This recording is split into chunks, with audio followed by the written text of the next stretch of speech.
my colleagues, Edwin Sifuna, Julius, Karori, the organizers of this event, Edwin and Mongela, and all the other team, and all the Kenyans present here this morning. Good morning. You know, when there was a presentation here that 125 individuals own as much wealth as 43 million Kenyans, and somebody talked about Mohesh Fulani, I don't know why everyone was pointing at Edwin Sifuna.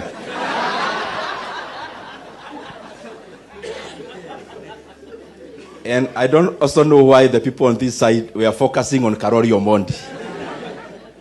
But they'll clarify later. I want to be very direct to the point. Number one is that I am very glad to be a leader in Kenya, because the issues we are talking about here, some of them we have the ability to do something about them. And I've been trying to do something about some of them in my capacity as MP for Kiharu, and especially on the education front. Education in Kiharu, we put it with we consider it with a very high premium. And it is for that reason that all primary schools in Kiharu, those who've been there, they are well done. They look like what we call academies in quotes. And for those who come from rural areas, this is something great, that all public primary schools in Kiharu, all classrooms are actually tiled. When I say that in Nairobi, it doesn't seem like something big, but Kiharu is a rural constituency. We also run a program called Kiharu Masomo Bora, which takes care of 12,000 learners, over 12,000 learners. And this school in Kiharu is actually 1,000 shillings per term. The rest we take care of. And actually in that 1,000 per term, learners eat in school from Monday to Saturday. And by the way, in Kiharu, every last Friday of the month, those learners in all day schools, they actually eat chapati for lunch. Actual ones, they are cooked. Why is inequality so important? Why is inequality very important, even economically speaking? In terms of my leaning politically, I would say I'm center-right. I am also a proponent of enterprise because I think they do something great for the economy. But in terms of equality and inequality, as I have seen very well measured here, even through Gini coefficient, when you have, just to put it in banal terms or in plain terms, when you have 1 million people here, 2 of them, they have, let's say 2 billion shillings each. And the other ones, they have $1 each. When you are calculating what you call GDP per capita or income per capita, they only take the aggregate, you divide by the number of the people. And I don't think that is a very good representation of the situation. But it is self-feeding. It is a virtuous cycle when it is good. It is a vicious cycle when it is bad. Because when you redistribute the same 2 billion, and the one who have $1 each have much more, and the one who have 2 billion, they are still wealthy but not with so much disparity. What you do is to give the other people also purchasing power. Because economies run on 2 things, production and consumption. If there are no consumers, if there's no purchasing power to the majority, even the producers themselves, they get a drought. So it is important for us to constantly champion for equality, and that is why I commend Oxfam for this event. The second thing I want to talk about is education. As we have seen in the figures here, capitation in our primary schools, because it's primary school that started in 2003 in terms of free basic education, it has been decimated to 18% currently, and especially given on the depreciation of purchasing power since then.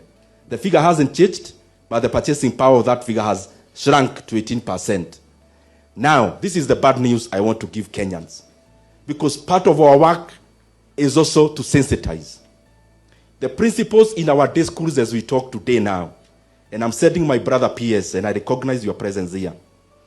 I request you, because you are now the nearest government in this room, please, it is unacceptable that the government sent a circular to our day secondary school principals wanting to add school fees by 9,000 shillings from January.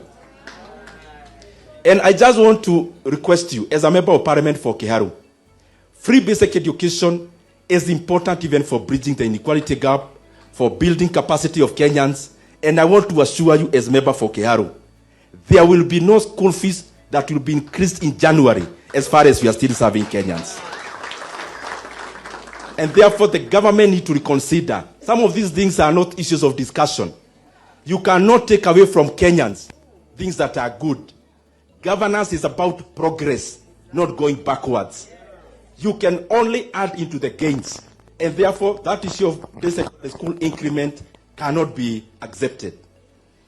The other thing, as you could have seen, we must also frankly interrogate our economy. We talk about factors of production. In our economic classes back then, it was about land, capital, and the rest. But unfortunately, in Africa, specifically in Kenya, and you can attest to this, the most important factor of production currently is political patronage, clientelism. That is the pure truth. And I want you to keep on assessing the kind of deals that are happening in Africa. When you see a multi-billion deal in any sector, either energy sector or any other sector, you dig deeper, you will likely see patronage. And you cannot grow an economy which is not liberalized. We need to let go, let entrepreneurs do their trade, let politicians do their work. But we cannot continue having politicians doing both fronts. Now, debt. I'm going direct to the point again because of time. Kenya, I said this in Parliament yesterday, and I want to repeat. Kenya is borrowing, on average, 3.5 billion shillings every single day. Kenya is borrowing 145 million shillings every hour. So by the time you are here in this hall, the hours we've taken, by the time you go, you can calculate how much. Why? In 2022, the debt in Kenya was 8.7 trillion Kenya shillings. Currently, it is over 12.5 trillion Kenya shillings. We have borrowed over 3.5 trillion Kenya shillings. Kibaki borrowed a net of 1.2 trillion in his 10 years. So Kenya is borrowing in a year, what Kibaki was borrowing could have borrowed in 10 years. We are borrowing, let me repeat, 3.5 billion shillings every day. But if you actually take the borrowing for the last 3 months, the first quarter of this financial year, Kenya borrowed around 450 billion shillings. So actually the average in the recent is more than 4 billion Kenya shillings per day. Why is this very important to inequality? Because some of the borrowing we are doing, for sure, most of it is not going into adding utility to the population of Kenya. And the people of Kenya will end up paying in many years to come. I am calling upon Oxfam, please, because you have the capacity. And the other organizations, Irongo, you can organize one. We must have a debt conference in Kenya, where Kenyans must have a voice, because by this trend, we are going to have it very rough. As I come to the finish,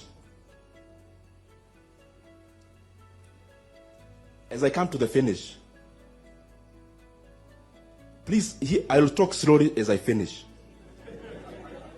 Hear me clearly about this issue of debt. Hear me clearly. Kenya is borrowing 3.5 billion shillings every day on average. That's one.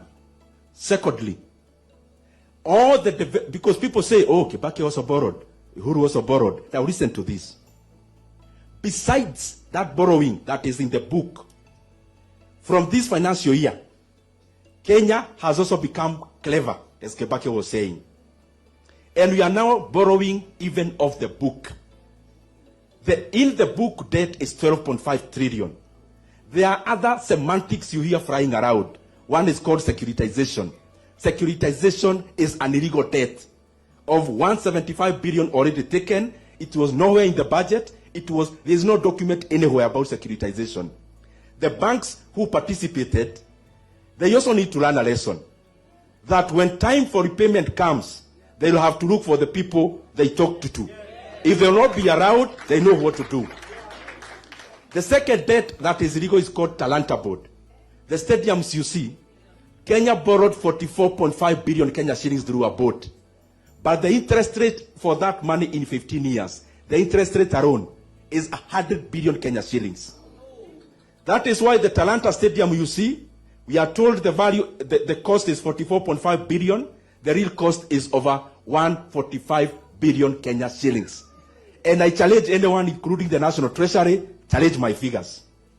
Because as I said yesterday, facts are like a lion. When you have a lion, you unleash it. You don't need to defend it. It will defend itself. And that is what facts do. Now, besides that, borrowing, as I finish, Sam. Now, Kenyans will say, but we see many things, this happening. This is what I want to conclude with. Kenya is borrowing 3.5 billion every day. Is borrowing 1.25 trillion every year. That is the money President Kibaki borrowed in 10 years. But everything you see with your eyes is not part of that borrowing. The Nairobi-Nakuru expansion is not part of that debt. That is your money that you contribute to NSSF. That the government has forced NSSF to invest that money, then they'll collect their money using toll. So we need to ask government, the money you raise through infrastructure board, where is the money going to? Others will talk about Talanta Stadium. Talanta Stadium, as I said, is not part of the borrowing that I have enumerated. That is another illegal debt, as it happened in Senegal in the last term. The smart city you see in Nairobi happening is also not part of your revenue that you generate as taxes. That is money from South Korea. The expansion of Gong Road that you are seeing, including the many barabara ya gorofa munaona zinajengwa, that is also not your taxes. That is Japanese money. The programs you hear the government launching, including Nyota, that they hijacked the other day, that is also not your taxes. That is money from World Bank. So the question is, as we talk about inequality, the money you are borrowing, where is it going? Thank you very much.